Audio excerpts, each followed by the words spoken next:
Hello and welcome to another episode of Top Deck, the series where we take a look at some of the leading TCG deck lists.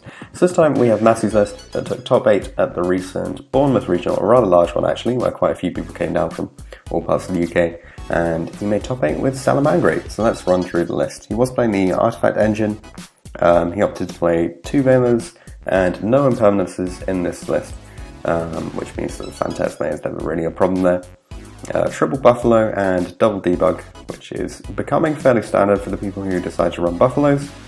One foul is actually pretty interesting because it does mean that you can protect your Bale even when you don't open another Salamangreat to summon. You can just turn your debug or your Buffalo into it and have that additional protection there. And then the usual triples and singles of Jaguar and Falco. Triple Call by the Grave, fairly standard at the moment. 1 Rise in this deck and Triple Sanctum. No trap tricks, so only 1 Rage and double Roar. And double Roar just means that sometimes you can opt to just set 1 instead of having to search it. And then for the extra deck, this is actually one of the things that has kind of surprised me actually about Salamangreat list, is everyone has pretty much come to this deck and built exactly the same extra deck because it's just so tight in that you have to play these Salamangreat cards.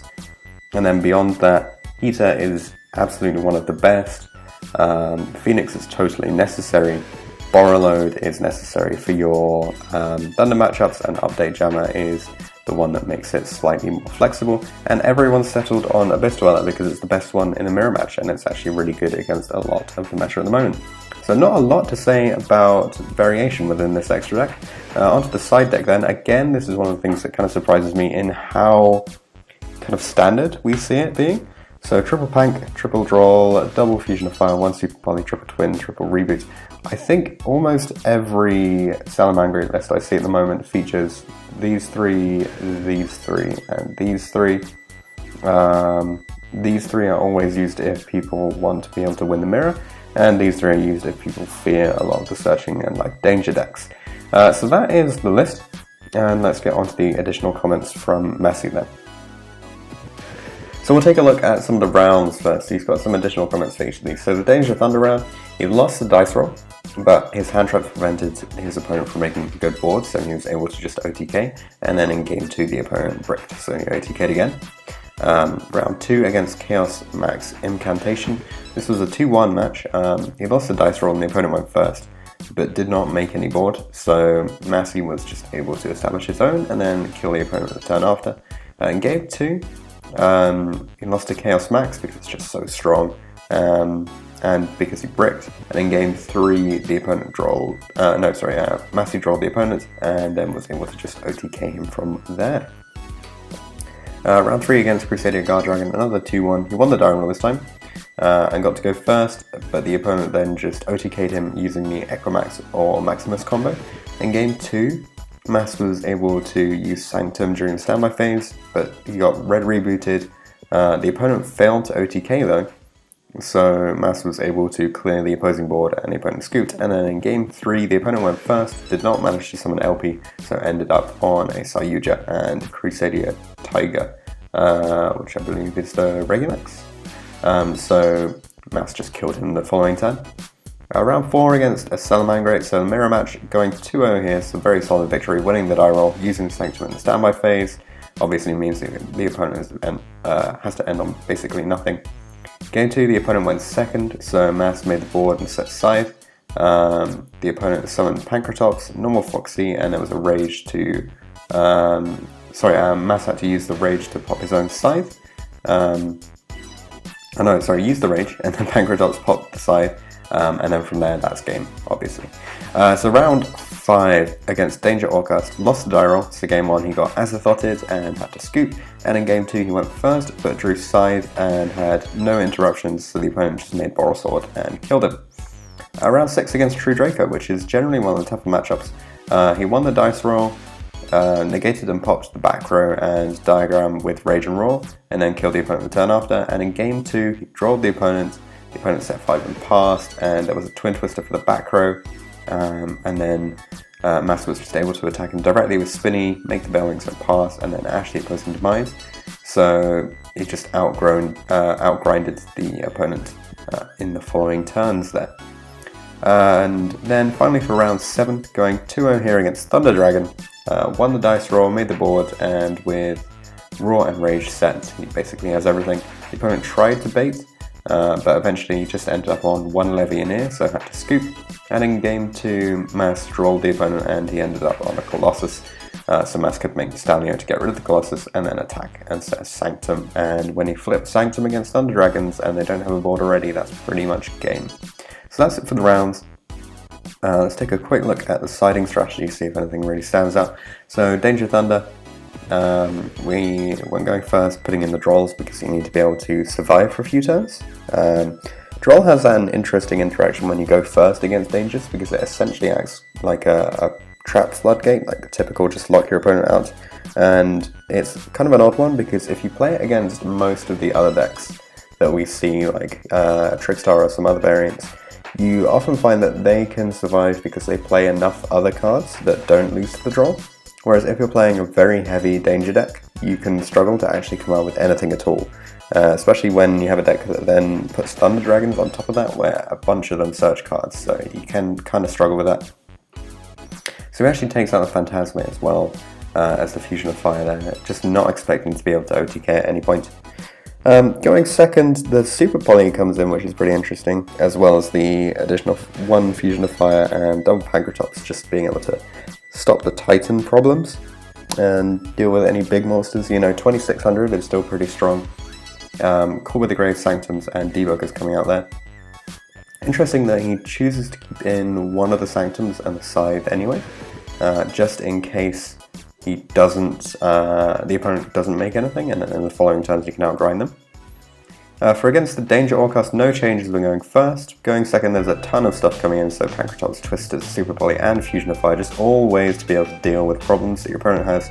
And obviously the Sanctum Scythe engine is just going to be too late. The deck is so consistent to build its combo that you either have to hand trap them or have gone first with the Sanctum anyway, so it's not really a problem there. For the mirror match, no changes when going first, but going second, obviously you're going for the OTK stuff, so putting in the Super Poly, Fusion of Fire and the Twisters, taking out the Roars, Sanctums and the Scythes. And then Sky Striker, no changes going first. Going second, we've got the Fusion of Fire coming in. You can get rid of the Link monster without actually having too much trouble. Interesting thing is obviously you can go into the Heater and then take their Kagari, because they pretty much always have a Fire monster in grave, which is kind of cool for that matchup. And then for Floodgates or True Draco control and Guru control, going first, he's putting in a lot of the removal, like the Twisters, Pankratops and Reboots anyway. And then obviously Sanctum and Scythe is going to do nothing here, so that's why you take them out. As well as the Phantasmes, and one effect they were actually on top of that. And this is pretty much the same going second. I mean, he's putting in the Drolls as well, so that you can reduce some of the adding. But he has mentioned that although he would take out the 2 Valens, it does have some utility against Guru, so he might keep it in. But generally the Droll is slightly better in that matchup. So that's it for the siding strategy. On to the questions. He said that the event was really fun, well organised, very fast rounds, very good judges, and very nice opponents, so a great experience overall. He decided to play this deck because Altergeist, which is one of his favourite decks, is not very strong anymore, and Thunder Dragon cannot grind very well because it's far too fragile if you play the Danger Thunder Dragon variant. So he wanted to play something that was quite consistent, would give him high chances of performing well in a regional, and the deck is quite a lot of fun and has lots of recovery power. It does not lose too hard to any deck, and it's just good fun to play. His hardest and easiest matchups, well, Danger Thunder, he said, was very easy, but Guru Control is quite annoying due to all of the floodgates that it runs. Same goes for True Draco. Danger Orcast is also very hard, as the Azathoth combo is in many instances an immediate scoop. As for the comparison of this deck compared to others, he says it's quite standard apart from the fact that he did not play very many hand traps, just the 5 plus Phantasme. He thinks that it's probably enough. He wanted quite a consistent list and did not want to reduce the count of any of the engine cards. and because of that he feels that his deck performed very well every round apart from in round 5 when he lost in the Orcust. He bricked in that instance, opening Scythe twice, but in general he thinks that the list is very good. As for changes that he'd make to the list, he doesn't think that there are any changes that need to be made to the main deck. He might cut one Fusion of Fire and play the 3rd Veiler, and maybe find space for more Will of the Salamangreat, but he needs to test it. And in regards to the side, he might cut the 1 Twin Twister and 1 Pancratops to play 2 Econ or 2 Ghost Dagger because they're just both so great in the mirror match. In terms of sets that are most influential to this deck, he says that Savage Strike, since it gives you Phantasme, is a huge deal for this deck, and the other key cards like Spinny and Gazelle are obviously all from the structure deck, so that's where you source most of the deck from. But the upcoming sets that might change the way that the meta plays, he believes that Dark Neostorm is going to be a really interesting change to things. He wants to try and play Orcust, and the new Xyz is really good. And also Cherubini is finally coming in, so that will make a big difference. As for shoutouts to Team Sneak Attack and to their sponsors and shop, Sneak Attack Games, and to the 2 guys that came with him, Amar and Tom. Shoutouts to my channel for having him on here. Shoutouts to Dean for helping him refine the list, to Usman because they talk a lot of theory together. Shoutouts to Jason Wooten for organising an amazing event because it was so much fun and he's such an amazing guy. Also shoutouts to the Career Bros and the Disciples who were also there. So thanks very much for coming on, Mass, and for sharing this list. Very strong looking Salamangreat list and played very, very well, enabling you to get into that top 8.